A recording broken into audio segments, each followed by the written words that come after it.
कोल्हापूर जिल्हा दौऱ्यावर आहेत। खरं तर बाळासाहेब ठाकरे कुठल्याही महत्त्वाच्या दौऱ्याची सुरुवात कोल्हापुरातून करत हाच प्रघात किंवा हाच परंपरा तुम्ही जोपासताय, काय सांगा? आम्ही संपूर्ण महाराष्ट्रात फिरवतात। आपण पाहताय की आत्ताच्या घडीला गेले 2 वर्ष महाराष्ट्रात भयंकर अन्याय होत चाललेला आहे। खरं पाहिलं गेलं तर जे उद्योग जे रोजगार आपल्या राज्यात यायला पाहिजे होते ते त्यांच्या आवडत्या राज्यात पलीकडे पाठवत आहेत आणि अनेक गोष्टी अशा आहेत आपल्या राज्यामध्ये जे तयार आहेत बनून पण अजून उद्घाटनं झाली नाहीत। सांगायचा मुद्दा हाच आहे। आत्ता पुण्यावरून येताना देखील मी पाहत होतो पुणे इंटरनॅशनल एअरपोर्ट जे आहे तिथे नवीन टर्मिनल बिल्डिंग ही 4 महिने तयार आहे, तरी देखील त्याचं उद्घाटनासाठी वेळच नाही मिळाली। तर ते उद्घाटनासाठी वेळ नाही, MTHLच्या उद्घाटनासाठी वेळ नाही। परवा आम्ही दिघा रेल्वे स्टेशनला गेलेलो, 8 महिने ते रेल्वे स्टेशन तयार आहे, लाईट चालू आहे, सगळं म्हणजे वीज बिल भरतायत, कॉन्ट्रॅक्टर नेमलेले आहेत, पण कुठेही हे उद्घाटन झालेलं नाही आहे। म्हणजे आपण नक्की महाराष्ट्रावर एवढा अन्याय का सहन करतोय हा प्रश्न आहे आणि आज मी तरुणांना हेच प्रश्न विचारायला आलेलो आहे। रवींद्र वायकर यांच्यावर सकाळपासून ईडीची कारवाई सुरू आहे, कुठेतरी दबाव तंत्र वापरलं जाते असं मला वाटतं ह्याच्यात आता कोणालाही कोणाची भीती वाटत नाही। आपण पाहताय की ईडी, CBI, IT हे NDAचे जे घटक दल राहिलेले आहेत ते जे सत्तेसोबत उभे राहतात आणि सत्तेच्या विरोधात लढतात त्यांच्यावर दबाव टाकण्याचा प्रयत्न करत आहे। आम्ही लढत राहू, कारण आम्ही सत्याच्या बाजूने, सत्यमेव जयते ह्याला महत्त्व आहे आपल्या देशात, सत्तामेव जयतेला नाही। नाही, उद्या निकाल येईल तो येणार, जरा थोडं थांबा, नाही ते भांडू नका ना आपलं। जे निकाल येणार आहे तो येणार आहे, पण काल जे घडलेलं आहे, अध्यक्ष स्वतः मुख्यमंत्र्यांच्या भेटीला, एक तर घटनाबाह्य मुख्यमंत्री त्यांच्या भेटीला जातात, म्हणजे न्यायमूर्ती आरोपींच्या भेटीला गेलेत असं होतं। कधी मी ऐकलं नव्हतं की वर्षा बंगल्यावर असं काही सेटलमेंट करायला हे लवादाचे जे अध्यक्ष म्हणून अध्यक्ष महोदय आहेत ते गेलेले आहेत। मुख्य गोष्ट हीच, ट्रायब्युनलवर तुम्ही काम करत असताना, जज म्हणून तुम्ही काम करत असताना जी एक सेमी ज्युडिशियल पॉवर असते त्याच्यात तुम्ही असं करू नाही शकत। बुलेट ट्रेनच्या भूसंपादन प्रक्रिया पूर्ण झाली आहे, तर दुसरीकडे आपण पाहतो की महाराष्ट्रातले जे प्रोजेक्ट आहेत मोठे ते पूर्ण आहेत, मात्र त्याचं उद्घाटन झालेलं नाही। आज व्हायब्रंट गुजरात सुरू झालंय, हे सगळं झाल्यानंतर ते महाराष्ट्रात आपली उद्घाटनाला सुरुवात होणार आहे। पण अजून एक आहे, बुलेट ट्रेनची जागा आपल्या BKC मध्ये, महाराष्ट्रातल्या BKC मध्ये जी काही जागा होती ती फुकट दिली आहे बुलेट ट्रेनला, पण टोल MTHLला लावलाय।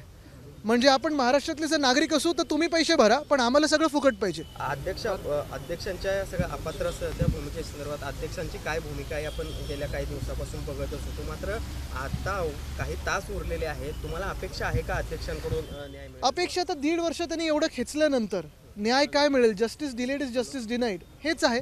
पण नक्की जर तुम्ही पाहिलं तर 2 इथे प्रकार होऊ शकतात। एक आहे जी डॉक्टर बाबासाहेब आंबेडकरांनी संविधान आपल्याला लिहून दिलेलं आहे त्याप्रमाणे गेलं तर 40 गद्दार हे बाद झाले पाहिजेत, पण जे भाजपला संविधान लिहायचं आहे आणि डॉक्टर बाबासाहेब आंबेडकरांचं संविधान बदलायचं आहे त्याप्रमाणे गेले तर आम्ही बाधू। पण मुख्य गोष्ट हीच आहे की हा प्रश्न नुसता आमच्याबद्दल नाही, नुसतं शिवसेना उद्धव बाळासाहेब ठाकरे पक्षाबद्दल नाही आहे। जग बघत आहे की ज्या जगात आपण भारताला लोकशाही म्हणून मानतो त्या भारतात आता लोकशाही आणि संविधान टिकणार की नाही ह्याचं लक्ष सगळ्या जगाचं आपल्या महाराष्ट्रावर आहे आणि स्वतःचं नाव खराब करून घेणार नाहीत ही माझी अध्यक्षांकडून अपेक्षा आहे। कारण काल तर त्यांनी तसं केलेलं आहे, प्रत्येक पाऊल स्वतःची बदनामी करायची, महाराष्ट्राची बदनामी करायची, एवढा असा प्रकार मी कधी आधी पाहिला नव्हता। उद्धव ठाकरे मुख्यमंत्री असताना बुलेट ट्रेनचं जे भूसंपादनचं होतं ते थांबवलं होतं, मात्र आता शिंदेचं सरकार आल्यानंतर हे भूसंपादनाची जी प्रक्रिया ही पूर्ण होते आहे। नाही, मला वाटतं अजून एक गोष्ट ते करतील की जर हे सरकार टिकलं, जे टिकणार नाही पण टिकलं तर मंत्रालय देखील सुरत किंवा अहमदाबादला हलवतील। खरं तर दिल्लीमध्ये आज महाविकास आघाडीच्या जागा वाटपासंदर्भातली बैठक होते, काय तोडगा निघेल असं वाटतं? आम्ही इंडिया आघाडी जी आहोत ती देशभक्त पक्षांची आघाडी आहोत। देशाला भलत्या वाटेवर नेण्याचे जे मनसुबे आहेत ते तोडण्यासाठी आम्ही एकत्र आलेलो आहोत। आपण पाहत असाल आम्ही संविधान बदलू देणार नाही, लोकशाही मारू देणार नाही, म्हणून आम्ही सगळे अनेक वेगळ्या राज्यातून वेगवेगळ्या विचाराचे पक्ष देशाची लोकशाही वाचवायला आलेलो आहोत। कोल्हापूरच्या 2 जागा इथं शिवसेनेच्या होत्या, आता बंड झाल्यानंतर ते खासदार तिकडे, मला वाटतं आपण पाहताय आम्ही महाविकास आघाडी म्हणून, इंडिया आघाडी म्हणून नक्की या दोन्ही जागा जिंकू। मात्र हातकणंगलेची जागा आहे ही शिवसेना सोडणार काय? एक मिनिट, लेफ्ट राईट करतो ना मी, तुम्ही अध्यक्ष महोदयांसारखं मला तिथे वरती बसल्यासारखं वाटायला लागेल। याच्या अगोदर साहेब श्रीकांत शिंदे येऊन गेले तर आम्हाला काही फरक पडणार नाही, अजितदादा पवारांचे आमदार आहेत असं गिरीश महाजन म्हणतात, कसं बघतात? आता हे जे गद्दार त्यांच्या बाजूने गेलेले आहेत त्यांनी ह्याच्यावर विचार करावा। त्यांचं राजकीय करिअर संपवून 2 पक्ष फोडून आणि मग एक परिवार फोडून काय नक्की भाजपाने मिळवलं या राज्यासाठी हा प्रश्न पडतोच ना। म्हणजे माझं जे दुःख आहे ते हेच आहे, सत्ता गेल्याचं दुःख नाही आहे। तुम्ही जर सरकार चोरलेलं आहे, पक्ष चोरलेला आहे, पक्ष फोडलेला आहे, हे सगळं करून जर तुम्ही माझ्या महाराष्ट्रातल्या तरुण तरुणींना नोकरी देऊ शकत नाही, रोजगार उपलब्ध करून देऊ शकत नाही, इकडचे सगळे उद्योग Vedanta Foxconn, Airbus Tata, medical device park, bulk drug park, मला वाटतं टेस्ला पण आता जाईल, महानंदाचं तिथं जाण्याचा प्रयत्न आहे. आणि मग वर्ल्ड कप फायनल पण जर तुम्ही अहमदाबादला पाठवली, मग इकडचं सरकार तुम्ही काबीज का केलं आणि लोकशाही का मारली, हा प्रश्न आहे. आज आपण बघा नोकर भरतीत पण घोटाळा झालाच आहे, तो उघड झाला तरी भरती सुरू करतात. म्हणजे 200 पैकी काय 214 मार्क मिळालेत कोणातरी. हे आहे सरकार जसं बनवलं तसं हे सगळं चाललंय प्रकार.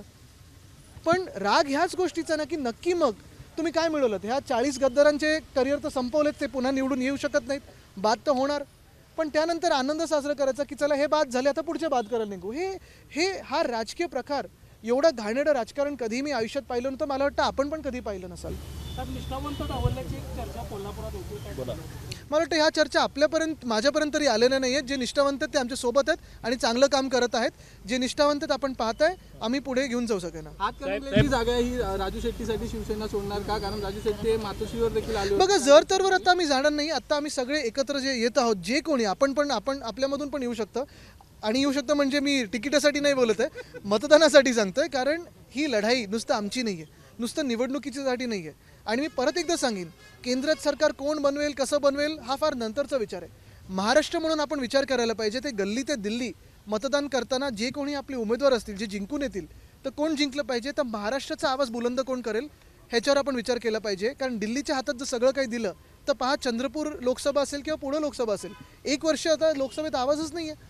आणि म्हणून तिकडचे विषय इतर लोक मांडू शकतात की नाही मला माहीत नाही, पण तिकडचं स्थानिक खासदार नाहीच आहे. साहेब सुनावणीसाठी जी ॲफिडेव्हिट सादर केली होती त्यामधून तुम्ही मुद्दे नेमके काय मांडले होते आणि उद्याच्या निकालावरती ते मला वाटतं आज पत्रकार परिषद झालेली आहे. उद्याचा निकाल एक महत्त्वाचा ठरेल. पण जसं मी सांगितलं की स्वतःची बदनामी अध्यक्ष करून घेतील की महाराष्ट्र हिताचा निर्णय देतील, हा एक महत्त्वाचा विषय होतो. ॲफिडेव्हिटमध्ये काय मुद्दे मांडले ते आता आपण पहा ना, मी आता इथे आपल्यासोबत आहोत, ते पुढे मी बोलत जाईन. आणखी एक शेवटचा प्रश्न. दीपक केसरकर असे म्हटले की आदित्य ठाकरे यांच्यामुळे महाराष्ट्र 7 वर्ष माहीत गेला, त्यांच्या बालिश मृत्यूमुळे. हो, त्यांना आत्ता आमच्याबरोबर 8 वर्ष राहून त्यांना आठवलं.